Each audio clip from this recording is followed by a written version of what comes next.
Hey everybody, Joel here. So it's been a while since I've made a video. We've been kind of busy. We went ahead and we moved from Minnesota to Colorado. We're just north of Denver, about 50 miles, and should be posting a few more videos. We've got a new home here. It's about 8 years old, and starting off with some projects in the garage. I've got this storage unit that I picked up at Home Depot last weekend. This was about, I think about $187 from Home Depot, and it got that much storage. So there's another method that I like to do when building storage, and that utilizes some unistrut, some 2x4s, some plywood, just some basic materials. I just want to bring you along for the ride, and I'll show you how we go ahead and assemble that. So here I've just got some basic parts, some screws for screwing the 2x4s to the walls, and some bolts and some threaded rods, some nuts, some washers. And then I like to use this unistrut. I've got 1.5 inch channel there, that unistrut. Got some 2x4s for screwing onto the wall and also for using, for securing the plywood. And then at Home Depot, they cut these full sheets of plywood down for me into 4x4 sheets, so it's easier for me to handle. I don't have a pickup at the time, but I'll just show you here. My plan is to build a soffit, not a soffit, but a loft. I'm gonna come out 3 feet from the front wall all the way across above the garage door. And that'll give me about 17 inches, maybe 16.5 inches of height that I can store these yellow tubs. These are very common.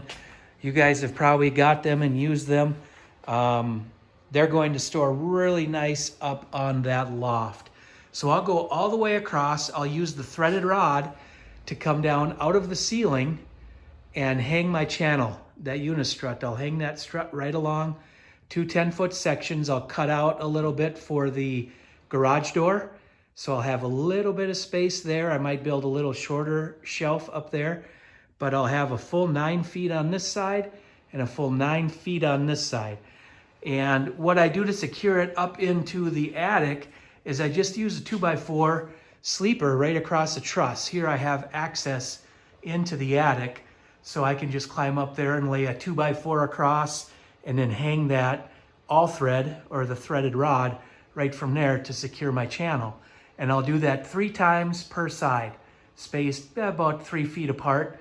So let's go ahead and start assembling this, and we'll see how it turns out. Okay, I've got the threaded rod set up.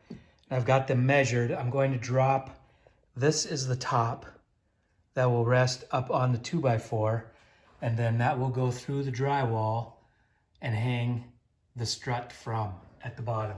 So I've already drilled holes up into the ceiling. Let me see if I can get over here.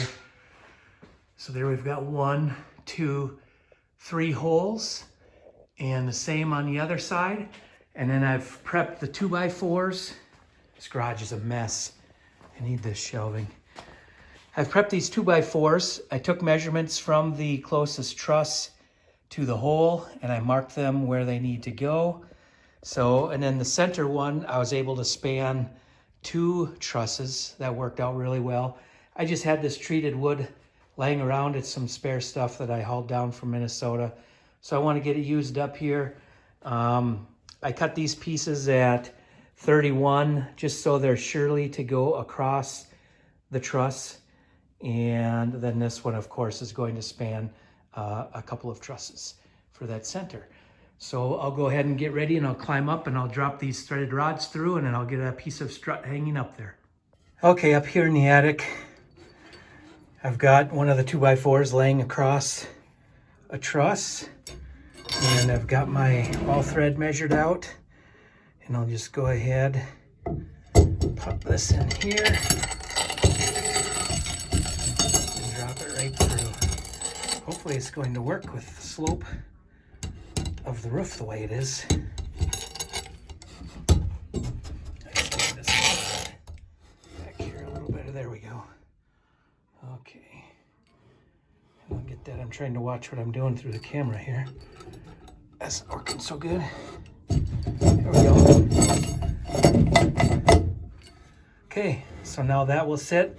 And I'm not even going to fasten them for now. I want to get them leveled up and get them suspended. So there we go. And I've got some more to do down here. I'm actually kind of glad this is not insulated yet. Just makes it a little easier for me able to crawl into. But I'll get a shot from the bottom once I get all of these set out and down through. All right, so there we have it. We've got all 6 of the old threads. That one still has a tag on it from the store. That's why it looks different. Hanging down, they're just hanging by gravity, of course. They're not leveled up yet until I get the strut put into place. But one nice thing about this is it is so heavy duty. That strut will hold a lot of weight. I've hung transformers, electrical transformers off of them, off of steel bar joists. They just hold a lot of weight. So I'll get back out here and get that strut hung, and then we'll be looking good. Okay, we're heading into the home stretch here, so I just wanted to get you some close-up shots with some better light. I'm just getting the supports in now. So what I'm doing is I'm just drilling a hole right through the strut, and then I'm getting a long screw in through the back of the strut to hold that 2x4. And I prefer to lay these 2x4s up and down like a joist, but for clearance purposes, I have to run them flat. But it'll suffice.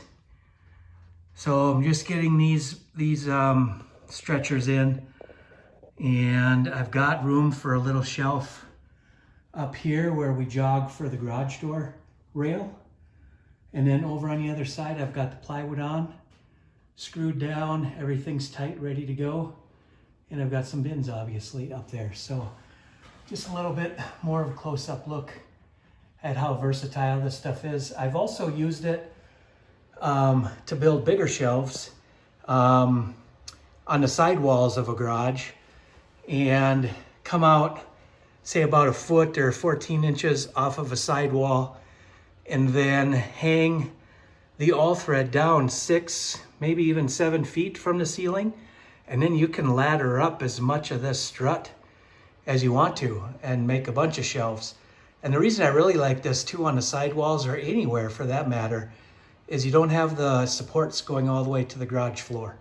It's just so nice for being able to clean up underneath or store things under it, movable, like the lawnmower or snowblower, things like that. And if you don't have access to the attic, I had access here, so it worked out pretty good to get the all thread right up through the drywall. But you can also run a piece of strut right up on the drywall, on the surface. I've done that before. And then they've got what are called strut nuts that lock right into the channel, right underneath here. They'll lock right into the channel, and then you can just hang your all thread right off of there. That works out great too. This is a little bit cheaper method. I had the 2x4s to be able to go across trusses up in the attic, so might as well use them up since I've got them. But we'll get the finished product here once everything is buttoned up, and we'll wrap up this video then.